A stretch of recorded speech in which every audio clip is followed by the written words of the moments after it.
This is the plaintiff, Marianne Stallone. She says she's known the defendant since they were knee-high. They grew up together. She ended up coming to the defendant's rescue by renting a car for her. The defendant agreed to pay her back, but hasn't, so here they are. I mean, if the woman can post pictures of herself on Facebook getting her nails done and going to Florida on vacation, she can sure as heck pay her back.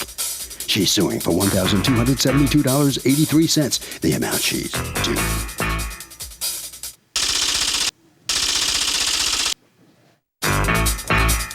This is the defendant, Marissa.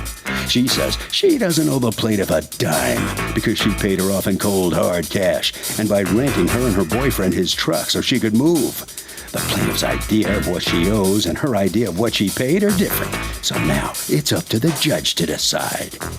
She's accused of letting a longtime friend down.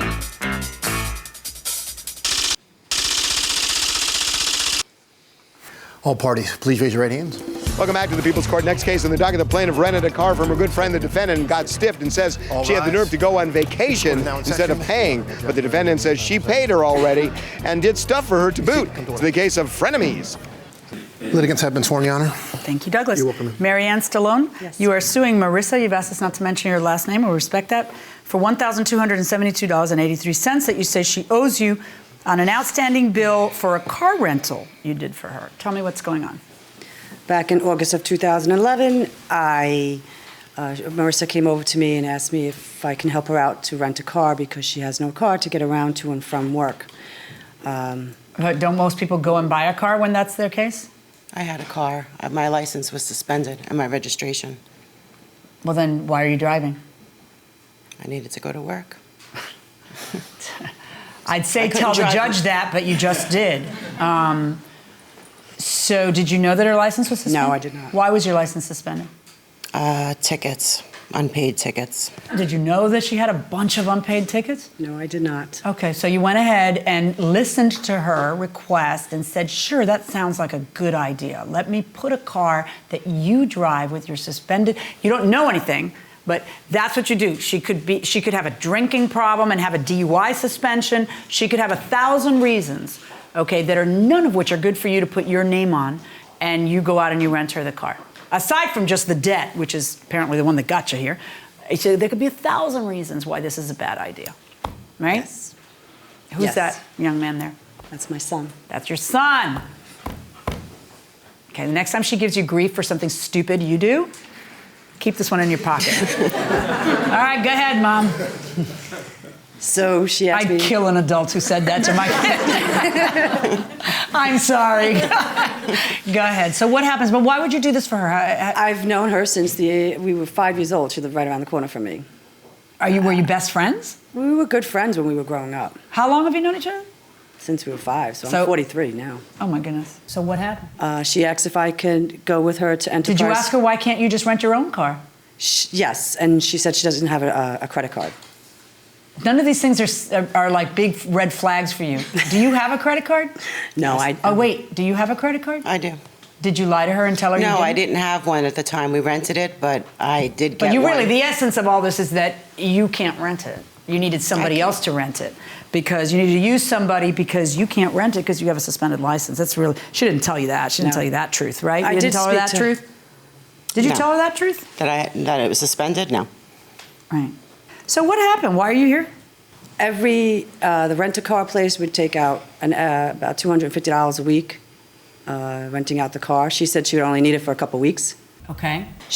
When I asked her for the money, you still owe me from the following week. Okay, I'll have it. I'm really busy right now. And then Oh, one she's week, really busy, but you're not because you have time to chase somebody to do what they said they were going to do, right? Right, so I was texting her, and then I was calling her, and then eventually, she was dwindling, not coming to my house anymore and giving me the money. So then I said, you know what, we're done. We need to cancel this now. So that's when I went down. I'm only off on Saturday, so we both went down to So how many Enterprise. weeks was it out? 4 weeks. The car was out 4 weeks. Okay. Yes. And how many weeks did she pay? She paid me in like 2 weeks. Okay. So according to you, she owes you $500. Why are you suing for $1,200? No. It's $250 a week? Yeah, it was. They took out a lot of money. I have it on the bank statement exactly. But I'm not understanding. If there's $250 a week, then she would owe you $500. It was a total of 1,646. How did 500 become 1,000? I don't know the rental how the rental place does it because they were doing 150. Maybe you ought to make week. it your business not to put your credit card on something you don't understand. Absolutely. Right? Absolutely. Okay, let me see the credit card bills. What's going on? I gave her $200 or $300 every week for a few weeks. It wasn't 2 weeks though. It was more like 4. And then my credit card did go on the car. So according to you, you paid 1,000. According to her, you paid 500. I paid. Do either of you have receipts to prove how much you I spent? wasn't thinking about it because I was paying it. It wasn't something I thought was ever No, going to come up let again. me just explain something to you because you seem a little dim-witted if you don't understand the concept. I didn't get a receipt because I was paying it. That's exactly when you get a receipt. It's the opposite of what you just said. That doesn't matter. Your money doesn't leave one hand unless a receipt comes into this hand. So if you don't have receipts, you grab the nearest crayon and the nearest roll of toilet paper so that you can prove that you paid somebody. Because listen to her. She's saying you paid 2 weeks, and you're saying you paid 4. So according to you, you paid everything. You owe nothing? I think I did change it. I called and put my credit card on it for the last few weeks that I had the car. It was on my credit card, but that last week. How did you do that, though? I got a credit. No, but did it stay in her name but on your credit? It stayed in her name, the car, on my credit card. So whatever the end was until I returned the car, which I did, was charged to me.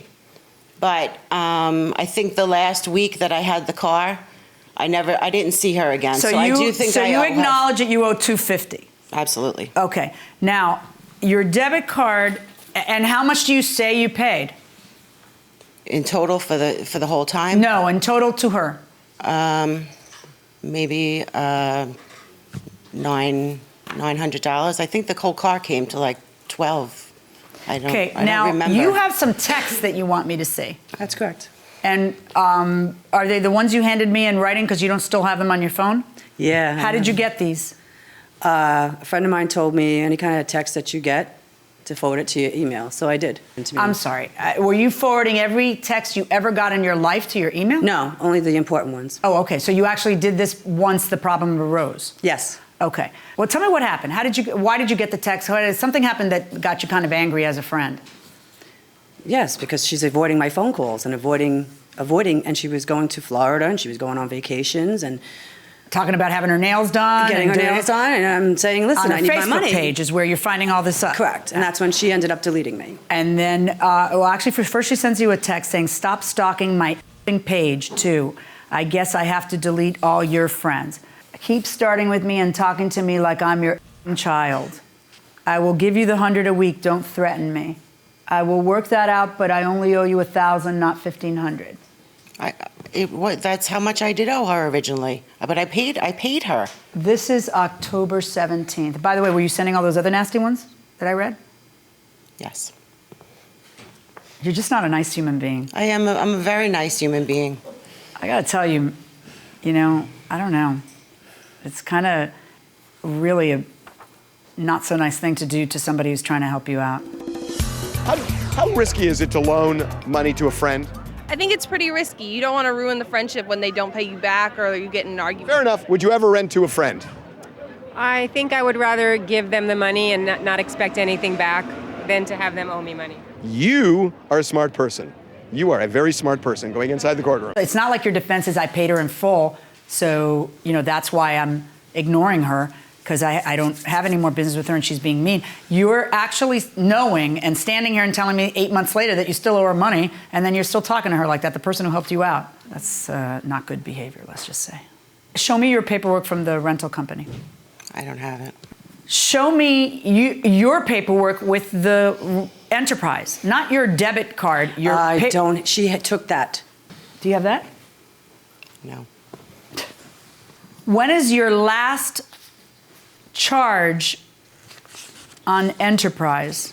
It looks like August 23rd, 2011. Your text is October 17th, 2 months after her last charge. So what do you mean, yeah, because then I owed her 1,000? When did you pay her after 2 months after her last charge?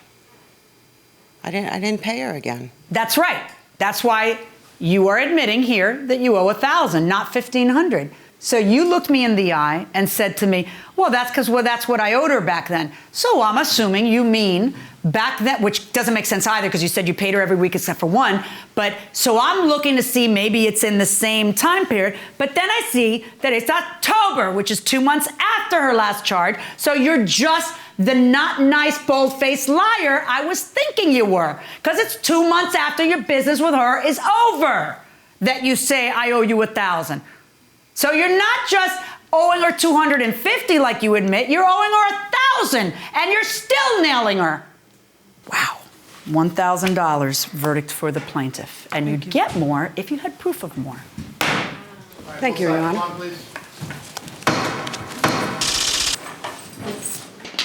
All right, the defendant right here, it so looked like from the testimony like you took advantage of her. How's that not the case? It's not the case. It is what it is. I don't have to talk to her again. That's all I care about. Well, you guys were old friends, though. You know, that's a childhood friend, right, from this high? How come you're so, what's wrong? You just Nothing. you just like... I don't have anything else. I'm good. You're not going to miss your old friend? No, I'm okay. All right. All right. There goes your old pal there. Yes. Yeah? What do you think of your old pal now? Oh, she was written off when she told me to go off, so that's fine. Did you guys enjoy yourselves in there? How about you? Did you learn anything? Yeah, not to trust people. Not to trust people. That's a good start on life, Don't huh? lend money unless you expect not to get it back. Okay. Harvey? You know what? It's often hard to say no to somebody who's asking you for money. Let me tell you something. It is easier to say no than to sue them afterwards when they won't pay you.